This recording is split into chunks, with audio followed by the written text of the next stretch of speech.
होली का नाम सुनते ही मन में रंगों, ढेर सारे पकवानों और मस्ती की एक तस्वीर उभर आती है। लेकिन क्या आप जानते हैं, होली का महत्व यहीं तक सीमित नहीं है, बल्कि सकारात्मक रूप से ये हमारे ऊपर वैज्ञानिक, शारीरिक और सामाजिक प्रभाव भी डालता है। श्री मंदिर की इस खास प्रस्तुति में आज हम आपको होली के इन्हीं प्रभावों के बारे में बताने जा रहे हैं, जिसमें सबसे पहले हम बता रहे हैं इसके वैज्ञानिक महत्व के बारे में। हम सभी जानते हैं कि होली की शुरुआत होली के एक दिन पहले से ही हो जाती है।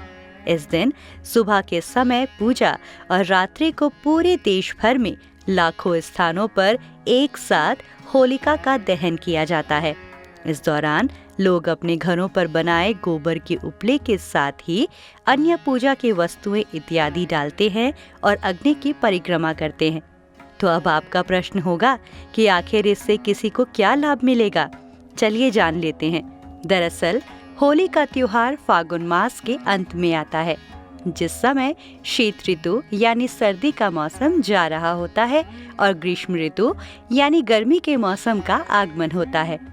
यानी ये मौसम के बदलने का समय है, और जब भी प्रकृति में मौसम का परिवर्तन हो रहा होता है तो पर्यावरण में जीवाणुओं और विषाणुओं यानी बैक्टीरिया और वायरस की संख्या में अत्यधिक वृद्धि होने लगती है, और यही विषाणु और कीटाणु कई प्रकार की बीमारियों और संक्रमण का कारण बनते हैं। जब पूरे देश में एक साथ होलिका की अग्नि प्रज्वलित की जाती है और उनके साथ गोबर के उपले भी जलते हैं, जिनका धुआं इन जीवाणुओं को नष्ट करने में बहुत सहायक होता है।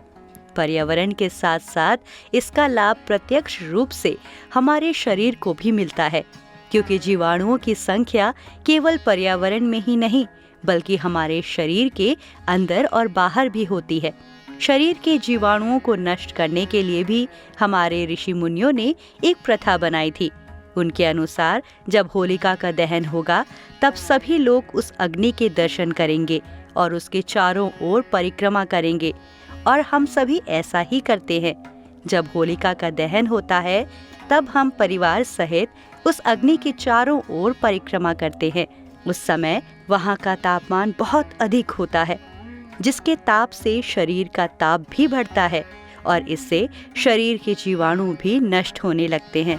ये तो था होली का वैज्ञानिक रूप से होने वाला लाभ। अब हम आपको होली मनाने के शारीरिक लाभ के बारे में बता रहे हैं। कई वैज्ञानिक शोधों में ये बात सामने आई है कि हमारा शरीर विभिन्न रंगों के मिश्रण से बना हुआ है। जब भी शरीर में कोई बीमारी होती है या संक्रमण फैलता है तो रंगों का संतुलन भी बिगड़ जाता है। इस उपचार के लिए डॉक्टर कलर थेरेपी करते हैं। शरीर में रंगों के इसी संतुलन को ठीक करने के लिए होली दहन के अगले दिन रंगों के माध्यम से इस त्योहार को खेला या मनाया जाता है। लेकिन अब आप ये मत कहिएगा कि ये रंग तो शरीर को खराब करते हैं, तो सही क्या करेंगे?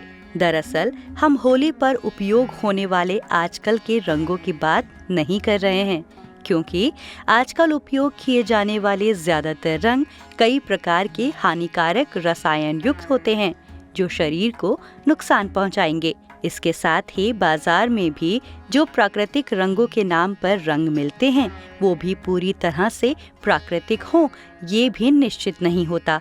हम बात कर रहे हैं पहले के समय में पूरी तरह से प्राकृतिक रंगों से खेली जाने वाली होली की। इन रंगों को फल, सब्जियों, पेड़ पौधों, हल्दी इत्यादि जैसी चीजों के मिश्रण से तैयार किया जाता था। इस प्रकार से बनाए गए रंग चाहे आंखों में चले जाएं या इसे गलती से पिया जाए या फिर इन्हें त्वचा पर कहीं भी लगा लें, ये रंग हर तरह से शरीर को लाभ ही लाभ पहुंचाते थे। कलर थेरेपी का काम करने के बाद ये प्राकृतिक रंग शरीर की रंगत को भी निखारने में मदद करते थे। हल्दी, बेसन, मैदा, विभिन्न फलों और सब्जियों का मिश्रित घोल शरीर के लगभग हर भाग पर लगाया जाता था। इन रंगों से त्वचा को पोषण मिलता था, जिससे त्वचा में रंगत आती थी, और फिर होली खेलने के बाद इन रंगों को उतारने के लिए लोग अच्छे से नहाते थे। इससे मैल तो निकल ही जाता था, साथ ही त्वचा और निखर आती थी। जैसा कि हमने आपको बताया कि होली का समय शीत से ग्रीष्म ऋतु आने का समय होता है। शीत ऋतु में मनुष्य ग्रीष्म ऋतु की अपेक्षा थोड़ा आलसी और कमजोर हो जाता है। अब जब ग्रीष्म ऋतु का आगमन हो रहा होता है तो मनुष्य को पड़ चुके इस आलस की बीमारी को छुड़वाना जरूरी हो जाता है। इसीलिए होली के समय चारों ओर शोर शराबा, हुड़दंग, तेज आवाज में बोलना, मस्ती करना, रंग डालना, दौड़ना, भागना, बचना इत्यादि गतिविधियां होती हैं जो मनुष्य की अधिकतम ऊर्जा को मांगती हैं और इससे आलस भी दूर हो जाता है। इस प्रकार से होली लोगों को शारीरिक लाभ पहुंचाती है। अब हम जानते हैं कि होली किस प्रकार से सामाजिक लाभ पहुंचा सकती है। मनुष्य एक सामाजिक प्राणी है, ये तो हम सभी जानते हैं, और हम मनुष्य ज्यादातर संयुक्त परिवार में रहते हैं। हमारे रिश्ते नाते, मित्र, जानने पहचानने वालों के बीच पूरे वर्ष में कुछ ना कुछ बातें ऐसी हो जाती हैं जिससे आपसी मनमुटाव पनप सकता है। ये केवल कहने की बात नहीं है। बहुत से लोग असलियत में आपसी द्वेष, ईर्ष्या, कलेश इत्यादि भावनाओं को त्याग कर एक दूसरे को रंग लगाकर खुशी खुशी होली का त्योहार मनाते हैं। अब इससे अच्छी बात और क्या होगी भला। और इसीलिए होली के दिन को आपसी मनमुटाव को समाप्त करने के लिए सबसे सही त्योहार माना जाता है। तो इस प्रकार होली को मनाने के हम सभी को कई लाभ मिलते हैं।